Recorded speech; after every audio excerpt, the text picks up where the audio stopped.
So there are two steps to writing a commentary for your IA. The first step is to pick an article, and the second is to write a commentary based on that article.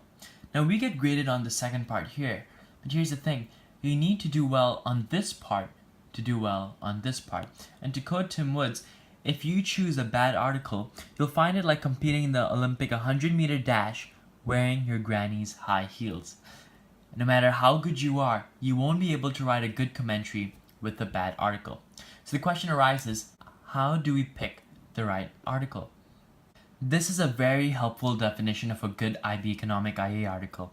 A good article is a news article that reports on an event which has significant economic consequences. And now what do I mean by this? Well, let's illustrate. Something happens, alright, or may happen in a country that has major economic consequences. For example, the government declares no more rent, everyone lives free. And just by common sense, right, we know this is going to have major economic consequences. And out of the top of our head, cost of living goes down, property loses value, people have a lot more money to spend, and that's just the tip of the iceberg, right? If you go in further, it's going to affect the government because they can't collect tax on rent, it reduces business expenses, so now there's more profit, and you can even go further than that. It affects trade, it affects investment, and you can keep on going down levels of what might happen, what might not, discussing how it will affect people, how it will affect the country, and so on. And you can do all of that, but your ideal article ends over here. All it does is it reports on the event that happened which has major economic consequences. That's it. However, all of this, these arrows, what might happen, what might not, should not be in your article. We're not trying to find an economic article. What we're trying to find is a news article. It just tells you what happened. It reports it without any opinion and without any analysis. So your article might say the government is planning to stop rent. You know, might quote a government official saying, we're doing this to reduce housing costs. It may give statistics like 78% of the working population rents. It may give statements from landlords, this is gonna wreck us because now we have no income from our rent. But the main thing is that it doesn't give its opinion and it doesn't discuss the economics, but it gives you room to discuss the economics. And that's a solid article.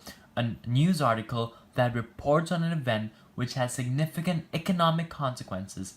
That's it. If you remember this, automatically you just know what to look out for. And that's the basic idea. But I think it would be helpful for us to look at a few more detailed requirements. Pick an article that has major economic consequences for evaluation. So this is from the IB Economics Guide under the heading Focus of your IA.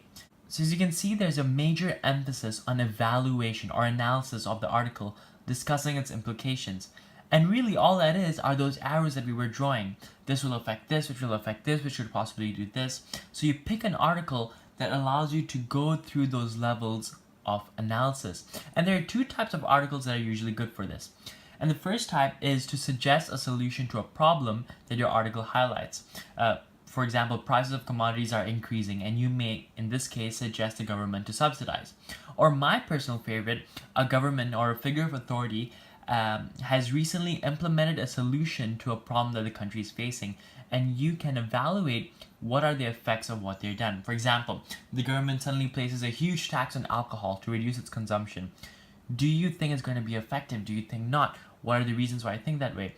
The reason I like this is that any decision a government makes usually benefits some people and not others. And these are called controversial issues or contentious issues, which allow you to evaluate very well.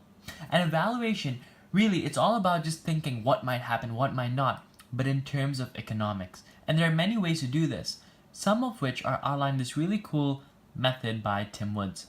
So this is Tim Woods' CLASP method, which shows you some ways you can evaluate an economics article. And if your article allows you to do these things, it's a solid article. So the first thing is about conclusions. What does the article say about the country's current situation? For example, what does a balance of payments deficit show? What does raising commodity prices show? What does the solution implemented by the government show what it's trying to accomplish? Does your article give you enough information to see where the country's at? Does whatever happened in your article have different long-term and short-term effects. And this is really cool assumptions. Most of the time, the real world is different from economic theory. Like taxing alcohol should reduce consumption, but if the country borders other countries where alcohol is cheap, well, they might just buy alcohol from there and avoid the tax. And so they're not really reducing consumption at all, or as much as the government hoped. You see, in theory, it works, but in the real world, it doesn't. In your article, is this disparity of working in theory but not in real life there? Because if it does, it can really help your evaluation. Stakeholders. Does whatever happened in your article affect different groups of people in different ways? Does it only benefit exporters but not the general public? If so, these are strong points to make. Pros and cons. Is whatever happening in your article working out well in some ways but not in others? And can you show these arguments in a balanced way? And more importantly, out of everything you discuss, can you weigh it all out and clearly conclude something from your evaluation?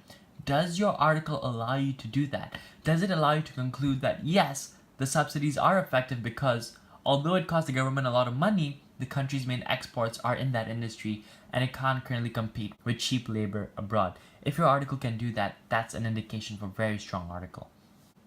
If your article allows you to discuss at least 2 or 3 of these things, it's a solid article. And hopefully you can see through this that it makes sense to do an article on cigarette taxes than one on a 10% increase on luxury sneakers, because you'd be able to discuss more of these things which fuel your evaluation. And remember, analysis and evaluation is worth 7 out of 14, half of your IA marks. So this is especially important. Pick an article where something happened that can be explained by the IB economics course. Basically, stick to the syllabus. This is from the economics guide under focus of the commentary again. Notice how in the second point it talks about linking the article and the syllabus. So pick things that can be explained by the syllabus. For example, governments play with interest rates, taxes, tariff subsidies. These are real things that are covered in class. So although it's tempting to pick an article on how Bitcoin is going to change currency, and yes, you can evaluate the hell out of that, it's not in the syllabus. Also, you need to make sure that your article sticks to one section of the syllabus. So whatever happened, it can be explained by either the theory in micro, macro, or international or developmental economics, but not more than one of them. Don't pick something that needs to mix two sections of the syllabus. Pick something that sticks to one part. This is again from Tim Woods. Pick an article that is a perfect slam dunk fit of the concept you want to discuss.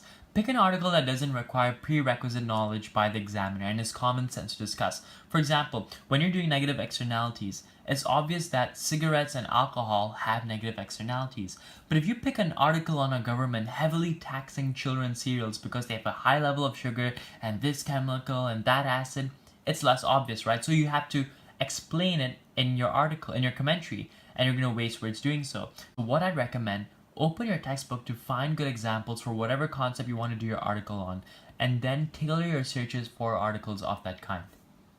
Pick an article that has a great diagram. Whatever article you pick, make sure you can explain it with a diagram covered in the course. If you have to make your own diagram to explain what's happening, you've strayed too far.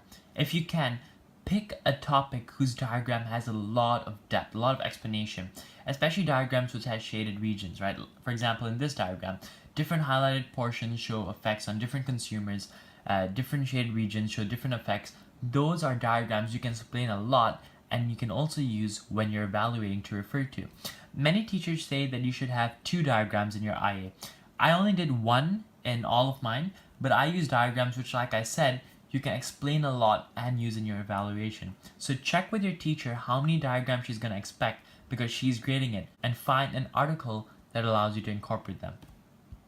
Pick an article from a credible source. So don't get an article from www.economicshenanigansandotherthingssheneeds.com, rather something from South China Morning Post. And also, it's recommended not to pick an article from economic websites like the Financial Times, The Economist, Reuters, because they already talk a lot about those areas that we were discussing. They already discussed the evaluation. And if that's there in the article, your teacher will be like, oh, if this is in your article, why is the same thing in your evaluation? And it shows a weak evaluation on your part. So remember, we're trying to find a news article, not an economic article. Now, technically, the article may be from a newspaper, a journal, or the internet, but must not be from television or radio broadcasts. It's from the IB guide. But trust me, Save yourself the hassle and take one from the internet. It's easier and it's less work down the line. You'll also notice that it's discouraged to have an article that is very lengthy, and even if you do, you need to highlight the portions you want to focus on. Alright, some technical requirements that you can go through. So how do you search for articles? And it's very simple. You literally go on news.google.com and type topic plus country or action. For example, interest rate China, interest rate increase, interest rate China increase. Just play with words. I also like this box by Pearson. It shows you some possible search terms that you can use when you're on news.google.com. A lot of these are actually nice, and I've highlighted the ones that I particularly like, so you can use them when you're searching. So now that we've talked about what makes a good article, I think it'd be helpful to examine